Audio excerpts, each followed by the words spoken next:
Hello, here I am again in the name of the sovereign creator of heaven and earth, the Lord Jesus Christ. I'm continuing with my exposition of my translation of Acts. We come now to verse 30 of chapter 22. And I'm going to read right on down through chapter 23, verse 5, as I consider that the chapter division is not in the right spot.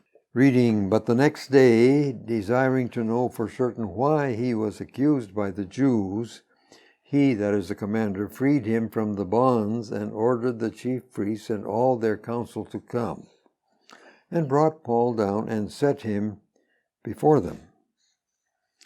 Then Paul, looking intently at the council, said, 'Men, brothers, I have lived in all good conscience before God until this day.' So the high priest Ananias commanded those standing by him to strike his mouth. Then Paul said to him, 'God will strike you, you whitewashed wall. You sit there to judge me according to the law, yet you command me to be struck contrary to the law.' So those standing by said, 'Do you reproach God's high priest?' Then Paul said, 'I did not know, brothers, that he is high priest, for it is written, do not speak evil of a ruler of your people.' Verse 30, going back up, he freed him from the bonds, so that means that he had still been bound one way or another. Now, it's a curious business. I would have expected that the Sanhedrin would have conducted the thing. They would have started with whatever they wanted to ask or something. But Paul takes the initiative and says, 'I've lived in all good conscience before God until this day.' Now, the high priest didn't like that. Ananias was the real high priest according to the law of Moses, and that was a lifetime job. And he commanded the people standing next to Paul to hit him on the mouth I suppose for blaspheming or saying something he wasn't supposed to. Anyway, Paul did not take it calmly. He comes right back. 'God will strike you, you whitewashed wall.' One is reminded of the Lord's calling the Pharisees whitewashed tombs, like in Matthew 23, verse 27. What Paul said probably was not quite that bad, but it definitely was not a compliment. What happens in verse 4 evidently took him by surprise. Is, 'Do you reproach God's high priest?' And he said, 'I didn't understand. I didn't realize that.' So how come?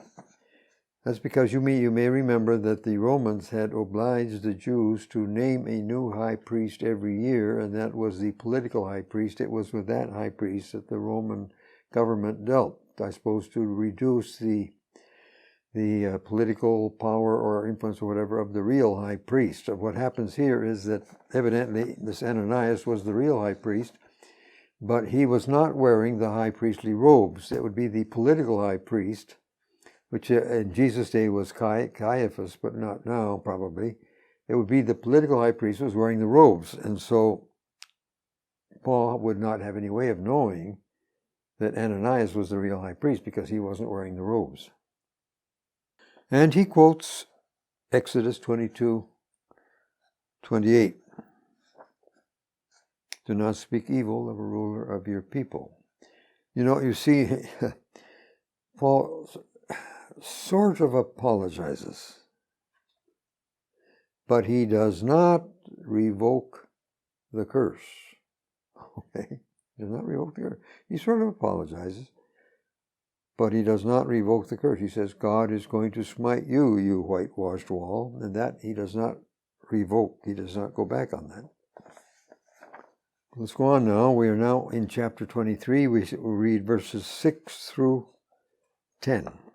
Now when Paul perceived that one part were Pharisees and the other Sadducees, he called out in the council, 'Men, brothers, I am a Pharisee, a son of a Pharisee. I am being judged concerning the hope and resurrection of the dead.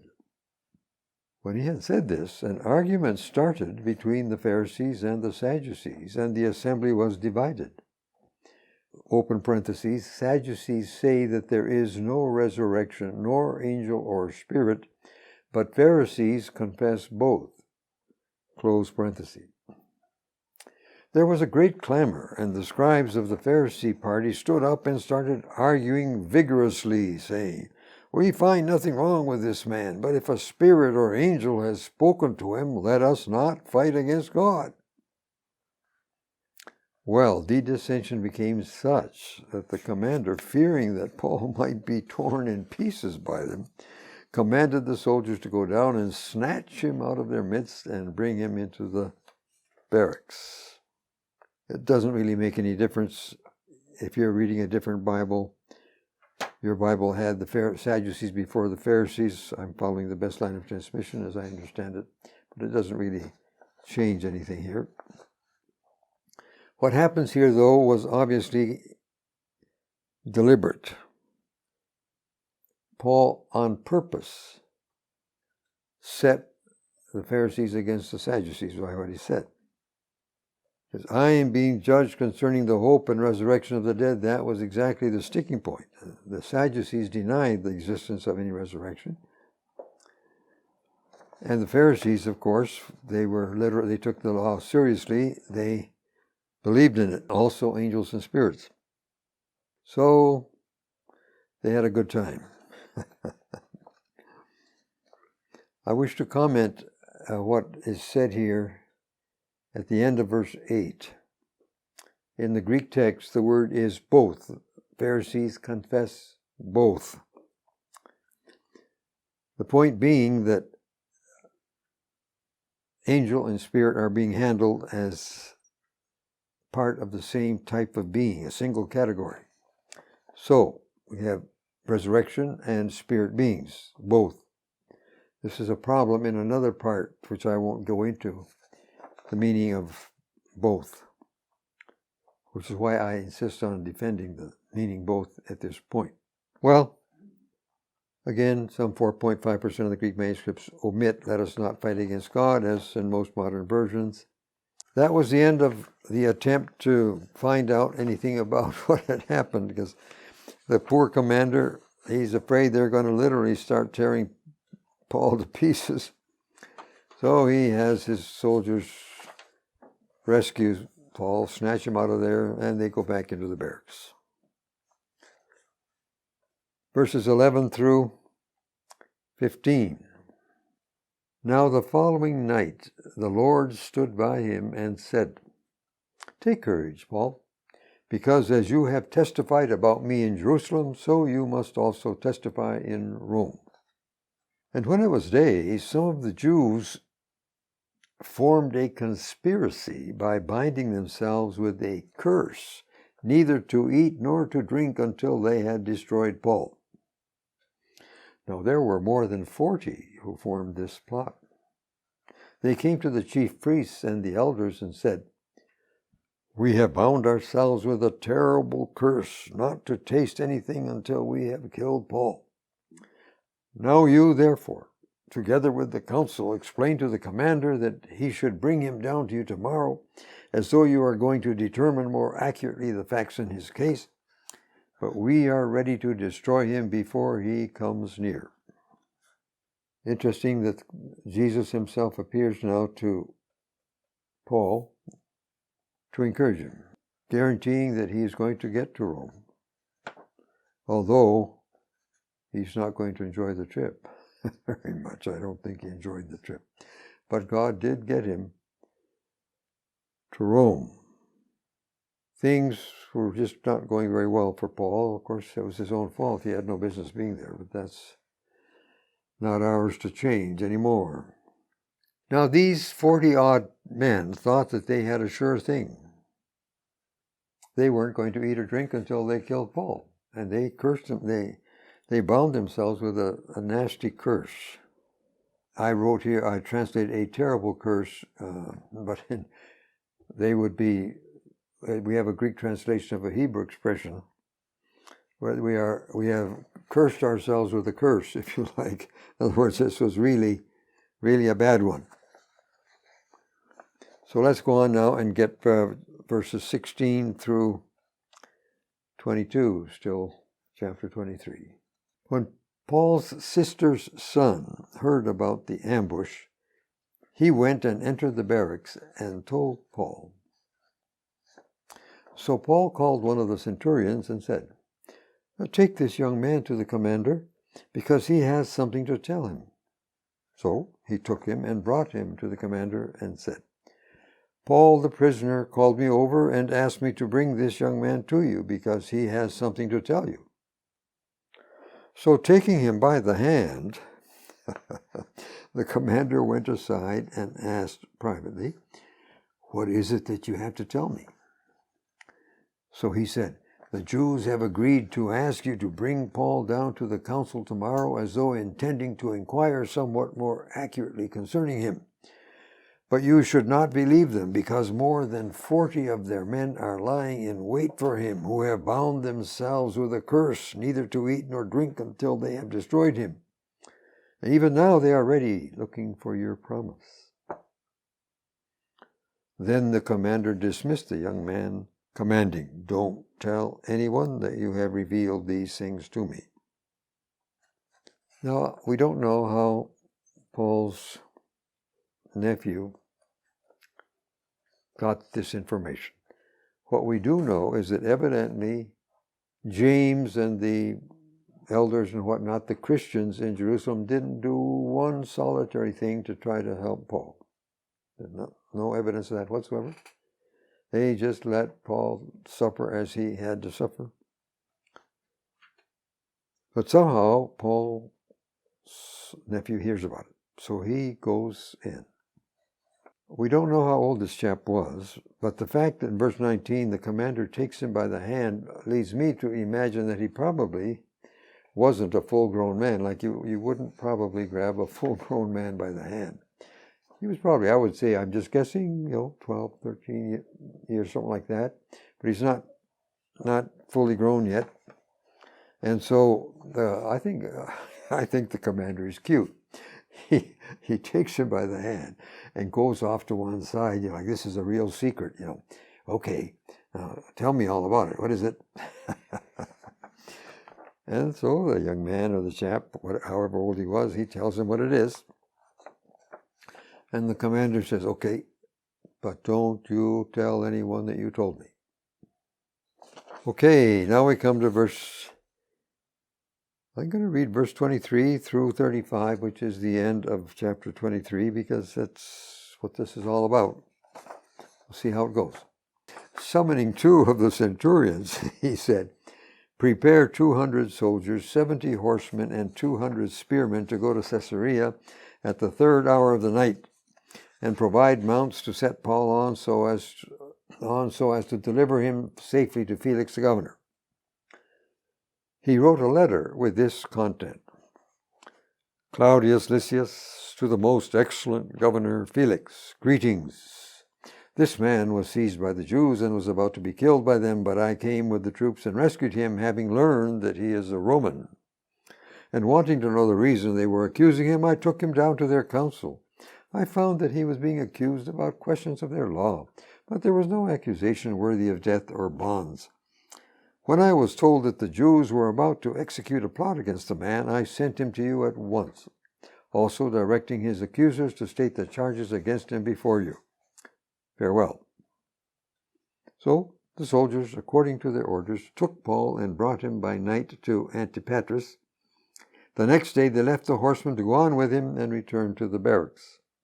When they entered Caesarea and delivered the letter to the governor, they also presented Paul to him. When the governor read it, he asked what province he was from. Learning that it was Cilicia, he said, "I will give you a hearing when your accusers also arrive." And he commanded him to be guarded in Herod's praetorium. And that's the end of chapter 23. Let's go back. This commander did not fool around. He decided he didn't want to give the Jews the satisfaction of killing Paul. 200 soldiers. Now, a centurion commanded 100 men. So you have 200 soldiers, that's 2 centurions. 70 horsemen, that's a third centurion. And 200 spearmen, so you got at least 5 centurions that started out. The text says very plainly, at the 3rd hour of the night, which raises the question as to whose time we are using. Earlier in the book, referring to the Jewish hour of prayer, Hebrew time was used. And on that basis, this would be 9 p.m. But I find it scarcely credible that a Roman commander, not a Jew, addressing his troops, none of whom were Jews, would use Hebrew time. No, I would expect him to use Roman time, which would make it 3 a.m. People would still be awake at 9 p.m., but not at 3 a.m. So if you want to keep this secret, you do it at 3. Verse 24 has an interesting bit. It says to provide mounts to set Paul on. Mounts, plural. More than 1 horse for Paul. And it says to deliver him safely. Why more than 1 horse? I take it that the commander was allowing for the chance that they might have to make a run for it.